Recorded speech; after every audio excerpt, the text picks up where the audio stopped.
Hi friends, welcome back to my YouTube channel. ನಾನಿವತ್ತು ಒಂದು mini vlog ಅಂತ ಮಾಡ್ತಾಯಿದ್ದೀನಿ. ನಾವಿವತ್ತು ಹೊರಗಡೆ ಹೋಗ್ತಾಯಿದ್ದೀವಿ. ಎಲ್ಲಿಗಂದರೆ ನಮ್ಮ ಮನೆ ದೇವ್ರ ದೇವಸ್ಥಾನಕ್ಕೆ. ಅಲ್ಲಿ ನಮ್ಮ ಉಚ್ಚಮ್ಮ ದೇವಿ ಅಂತ ಇದೆ. ಅಲ್ಲಿ 48 ಡೇಸ್ ಕಂಪ್ಲೀಟ್ ಆಗಿದೆ ದೇವಸ್ಥಾನ ಓಪನ್ ಆಗಿ. ಅಲ್ಲಿ ಇವತ್ತು ಫಂಕ್ಷನ್ ಇತ್ತು, ಅದಕ್ಕೋಸ್ಕರ ಹೋಗ್ತಾಯಿದ್ದೀವಿ. ಹಂಗೆ ಒಂದು ಮಿನಿ ವ್ಲಾಗ್ ಮಾಡೋಣ ಅಂತ ಸ್ಟಾರ್ಟ್ ಮಾಡಿದ್ದೀನಿ. ಅದು ಬಂದು ಮದ್ದೂರ ಹತ್ರ ಇದೆಯಲ್ಲ, ಕೊಪ್ಪ ಇದೆಯಲ್ಲ ಮದ್ದೂರ ಹತ್ರ, ಆ ಕೊಪ್ಪದ ಹತ್ರ ಕೌಡ್ಲೆ ಅಂತ ಇದೆ. ಅಲ್ಲಿ ಶಿಂಷಾ ನದಿ ಹರಿಯುತ್ತೆ, ಅಲ್ಲೇ ದೇವಸ್ಥಾನ ಇದೆ. ನಾವು ಅಲ್ಲಿ ರೀಚ್ ಆಗಿದ್ಮೇಲೆ ಇಲ್ಲಿ ಹೊಳೆ ಹತ್ರ ದೇವ್ರು ಬಂದಿತ್ತು. ಅಲ್ಲಿ ನಾವು ಹೋಗಿ ಪೂಜೆ ಮಾಡ್ಕೊಂಡು ಬಂದ್ವಿ. ಎಷ್ಟು ಸುಡ್ತಿತ್ತು ಅಂದರೆ ಅಲ್ಲಿ ನಿಂತ್ಕೊಳ್ಳೋಕೆ 5 ಮಿನಿಟ್ಸ್ ನಿಂತ್ಕೊಳ್ಳೋಕ್ಕಾಗ್ತಿರ್ಲಿಲ್ಲ, ಅಷ್ಟು ಸುಡ್ತಿತ್ತು. ಅದಕ್ಕೆ ಬೇಗ ಬೇಗ ಎಲ್ಲ ಅಲ್ಲಿ ಪೂಜೆ ಮಾಡಿಕೊಂಡು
ಆಗ್ಲೇ ಕಾರ್ ಎದ್ಬಿಟ್ಟವ್ರೆ.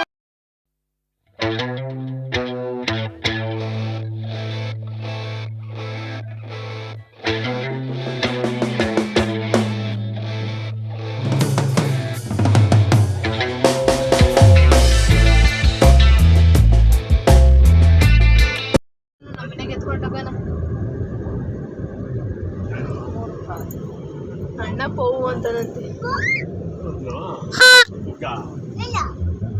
ಮತ್ತೆ ಯಾರವನು ಹೊಡಿಬೇಕು.